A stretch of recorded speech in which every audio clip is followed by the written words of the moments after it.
Charting the Future of National PKI, Malaysia's Strategic Outlook. Mr. Amir Suhaimi Hussain was appointed Chief Operating Officer of POS Digicert on 5th September 2012.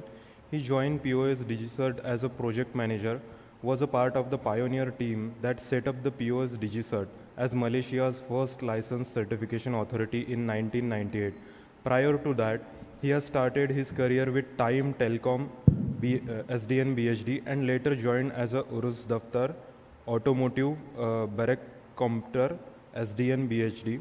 He also superheaded various teams responsible for implementing key strategic and compliance initiatives. And during his tenure, POS Digicert has obtained international recognition as Web Trust for Certification Authorities ISO 9001 2008, Quality Management Systems, and ISO 27001 2013, Information Security Management Systems. Over to you, sir. Hi, very good morning and namaste to everyone joining from India, and a very warm hello from Malaysia. My name is Amir Suhaimi. Thank you, the Master's ceremony for introducing me. It's truly an honor for me to join virtually for the 6th IEE PKIA 2025 on behalf of Post Digicert. Malaysia's Premier CA, thank you for having me. And today I'll be sharing a little bit of Malaysia's strategic outlook on national PKI, slightly different from what I've heard this morning. It's a very interesting topic to learn about QC readiness in India. We are still way behind in certain aspect, but we are hopefully from this opportunity we can learn how to catch up with India. And today I'll be sharing Malaysia's strategic outlook on national PKI and more importantly, how we're reimagining digital trust infrastructure as we prepare for a post-quantum future and hopefully a greater ASEAN and India collaboration. Okay, so here we have our vision to become a digital nation, and however, trust will always be the foundation. Yeah, our aspiration is very clear. We aim to be a prominent digital nation by 2030, and hopefully, with this ambition, we will get all the support that we can get, be it from the key stakeholder, the government, and the ecosystem as well. So, and it's always a saying that having this digital ambition without trust is like trying to build a skyscraper on sand. So it will be very fragile and it will not be doable in that sense. So with our in our aspect is we still have for PKIs, although we started in 1998, we are still evolving in a way that other nations, hopefully faster than it's supposed to be. We from our newly launched My Digital ID into the recent e-invoicing, we do hope to embark into smart cities, and of course with the foundation of AI and fourth industrial revolution. And this question I get a lot, whereby in fact I still receive even from my board, is PKI is still relevant. So we've been hearing it for the past over 2 decades, and this is something which irked me most. Obviously, I always say that PKI will be there and will be as the living trust infrastructure that must evolve alongside with the national priorities. So I told all the key stakeholders, no trust, no transformation. So simple as that. So a little bit about POSI is that we are the first licensed CA in Malaysia. We are incepted in 1998. We are built to facilitate during our previous Premier, Tun Mahathir. He has this vision that we will be the bridge to facilitate the migration of the physical world to the internet economy then.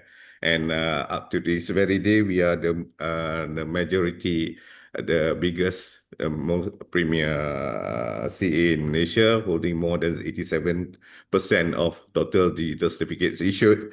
And with that, we are also recognized within some of the standards and some of the compliance along the way. And we are working closely within this region and abroad to actually share our technology and experience as well.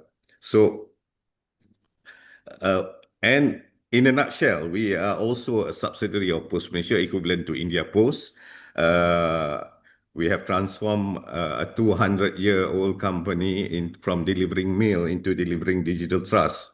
And with that, I think, of course, in comparison, we are small, but we are serious.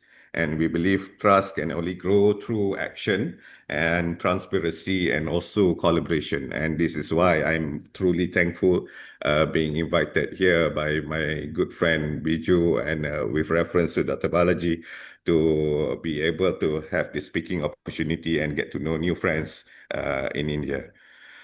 And with our PKI ecosystem is something similar. We have 4 CA currently, and I heard there'll be number 5 coming along. And with this ecosystem, we also have this. Our implementation for the government PKI is basically supported by what we call My GPKI. It's handled by the National Digital Department, and hence it serves as the government CA per se. So that's how we has evolved over the years for the past 27 years, and obviously our journey has not been without challenges as well, and therefore here I would like to take this a few opportunities just to actually share some of the use cases, interesting use cases that we have launched over the years. Most popular one as well. And we launched our e-scroll for the universities in Asia and have since 2014. So it solved all these fraudulent scrolls, degrees, certificates, and this is something that from this solution, the escrow with digital signature and secure QR code, we apply the same mode for business permit, business registration, and whatnot. And obviously, in 2005 as well, we started to help our Inland Revenue Board to actually embark into the first remote signing for tax declaration. And now this we call it as PKI roaming, and now it's being known as cloud signing or remote signing. So we are among the first to actually adopt that model. This is something that we are proud of, and this is something that we also replicate in most of e-government services in Malaysia. And yeah, for another digital signing and digital security certified true copy, this is something that we use most of in government, local councils, government services, and healthcare as well. The medical records, consent letter, and the latest in our stable is the e-prescription. This is something that we are proud of, and this is something that we push forward to have more take-up rate in terms of use cases in digital certificate. Because while this PKI or digital certificate exists, however, I still sadly say that awareness and adoption don't always follow in tandem. There are still people asking us about what is PKI about. So even when we embark into this My Digital ID, people see it My Digital ID as the merely a use case, but not many actually understand the backbone behind it. Is something that PKI is fundamental in the overall implementation. So that's why along the way, I think over the years, I think we've learned the hard lesson is actually don't talk about so much about the issuing cert or PKI and all that. Just focus on the use cases, and hence I think especially in the past 5 years we have evolved from just issuing certs and into enabling secure workflows. Especially I mentioned about remote signing just now, and we are moving towards LTV compliance as well. So these are the all the way to full certificate lifecycle manage automation in the future with AI in the plan. So in short, we can consider ourselves, we are no longer just merely a CA, we are also digital trust enabler. Yeah, this is some the components that how we structure ourselves as a CA and the type of digital certificates that we have issued. Okay. And again, I think this is something quite common because from my engagement in Asia PKI consortium, which I post is also a member, we hear this a lot, but obviously we have to move on because time waits for no one in this transformation. But barriers to our national PKI adoption has always been some of the challenges. Early days, we are very much token dependency. We also have interoperability challenges as well. So from the people side, it's great. We have to work closely with our regulator just to enhance, multiply the digital signing awareness. And with that, actually by 2025, the government has embarked or mandated that most 100% government agencies must use digital signing. Unfortunately, the numbers is still not there, but we are getting there. Hopefully, in the years to come. But also we see that among other challenges as well, the way that we do our PKI deployment is a bit fragmented in terms of certain sector adoption. Mostly, obviously, the most popular adoption is from the regulated sector, but it's yet to become a very lifestyle product. That's why our hope to have our My Digital ID to be the next use cases for all the citizens to be able to use the digital ID to perform their signing, perform their school, any daily chores and any daily transaction for that matter. So how do we innovate further? What will be the next frontier? So as I mentioned from the nutshell, now our digital ID project itself with PKI integration with PKI backbone is not only every ID will have users authentication certificate. The next will be on the signing certificate as well.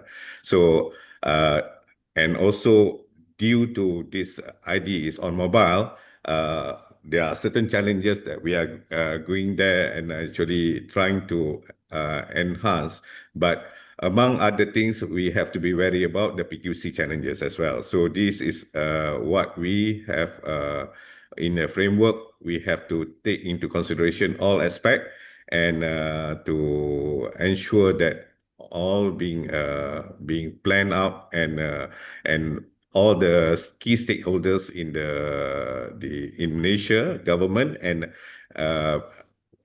financial sector and also all the impacted telco and education sector, you name most will be highly dependent and is critical. And that's why the recent announcement by our Prime Minister for this Malaysia Digital ID will be headed by the new, not the new, but the National Security Council, to oversee the implementation.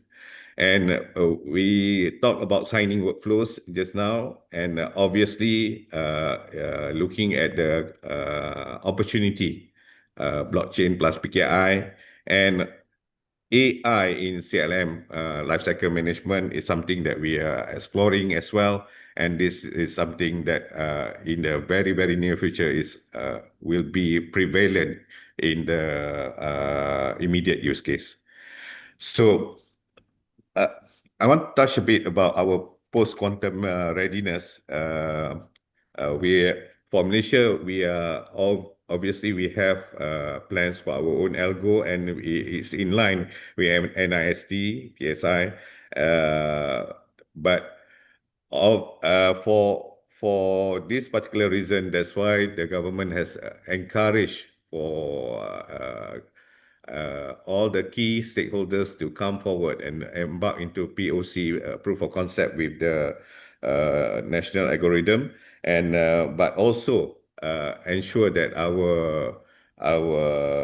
way uh, our preparation also include the known MLDSA, dilithium. We have pure SLHDSA, and also our hash SLHDSA as well, Spring C+, in our development and preparation for our production as well. So it takes also policies reviewing our CPS, and to actually include the new algorithm in our development stage. And our HSM upgrade is something also that we are looking very seriously in terms of the new component and the firmware that involved in our key management. So hang on. And we do know that over the next 5 years, especially for ASEAN, and Malaysia being chair this year for ASEAN chair, we have started to embark some regional trust frameworks with some of our neighboring countries. And with the help of ASEA PKI Consortium, we have certain engagement, and hopefully we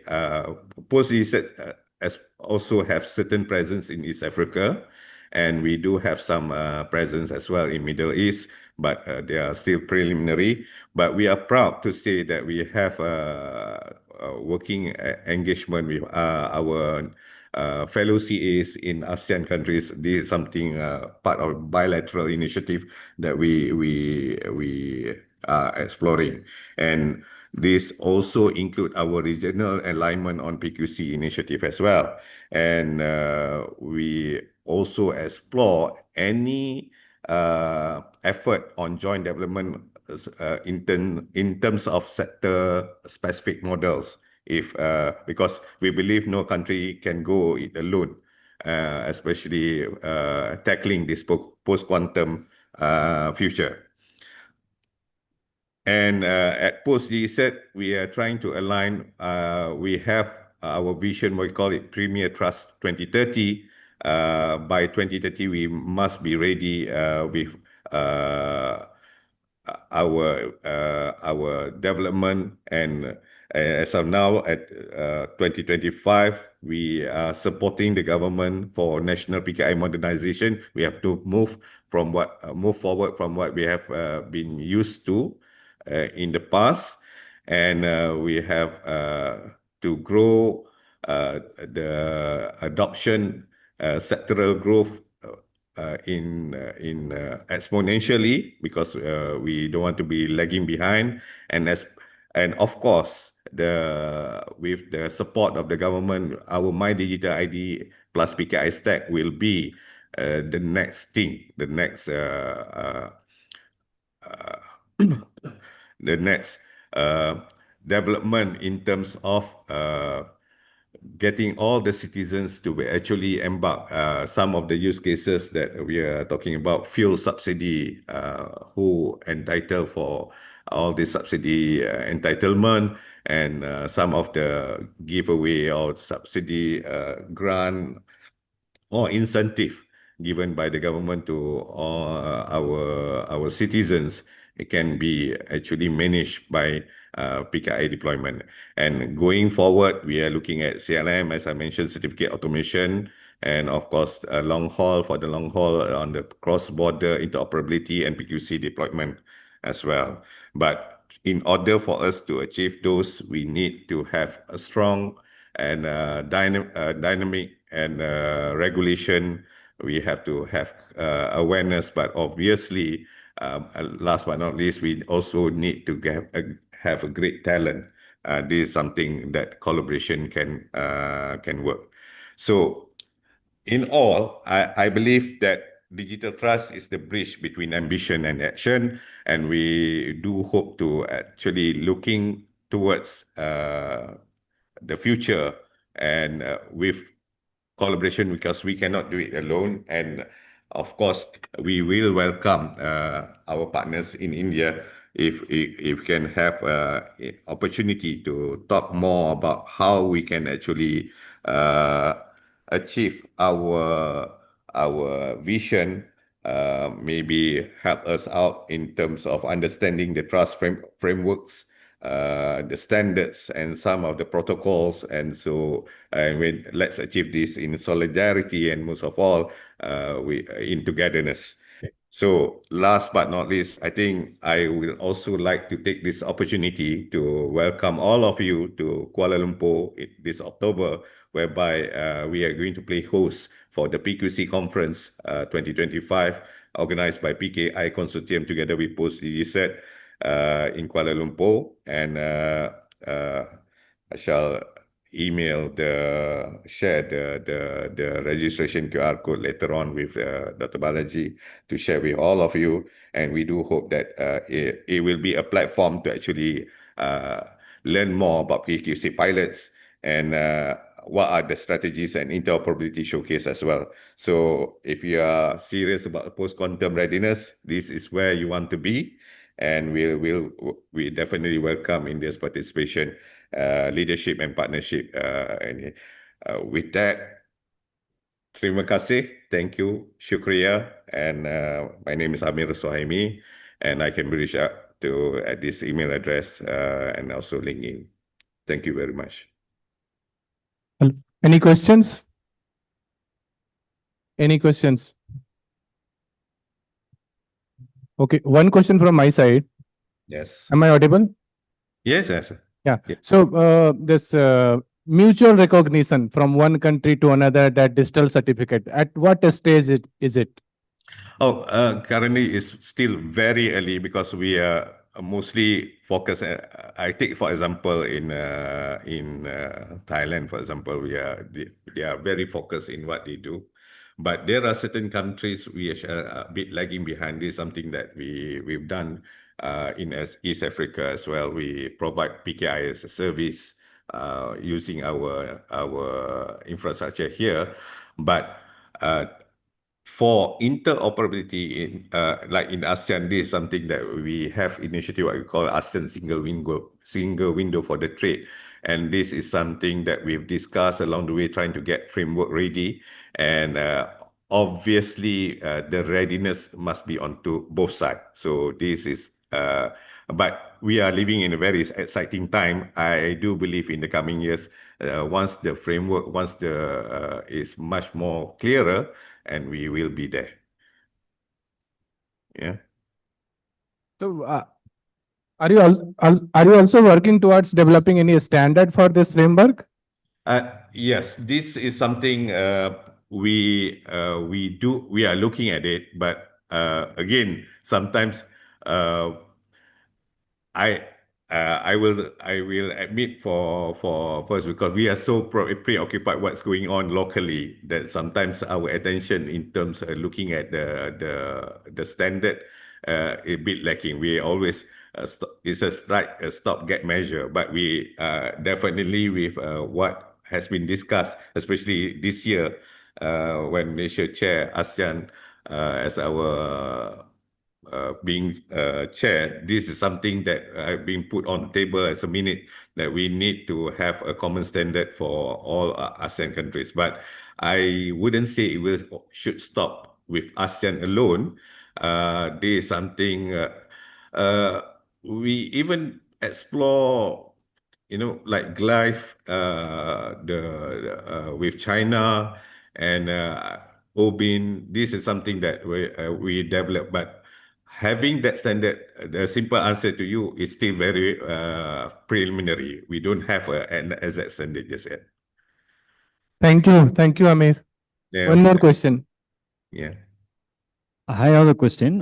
So here, apart from the NIST standardized algorithms for post-quantum cryptography, are you looking at any other algorithms or any from other countries, like you mentioned about China? They are having certain developments. Proprietary algorithms. Yeah, we do have our local. We are developing our own local, but obviously our local must be approved and being accepted by NIST. This one of the conditions given by the but so apart from that, it will be we do explore, but we are not saying that we will only follow NIST. We will explore what would be the best option, and especially readiness and in terms of security, what are the options available for us on the table. So that is the position that we are looking at right now. But so if I don't rule out exploring, but I think the first primary is Malaysia must protect its sovereignty first, and that is why I think the mandate given by the government is to push for our own algo, but at the same time we have to get ourselves ready, looking at what are the available options out there. Okay, thank you. Welcome. Thank you, Amir. Thank you so much. Thank you, everyone. Hope to see you in October. Thank you. Bye. Sure. Thank you.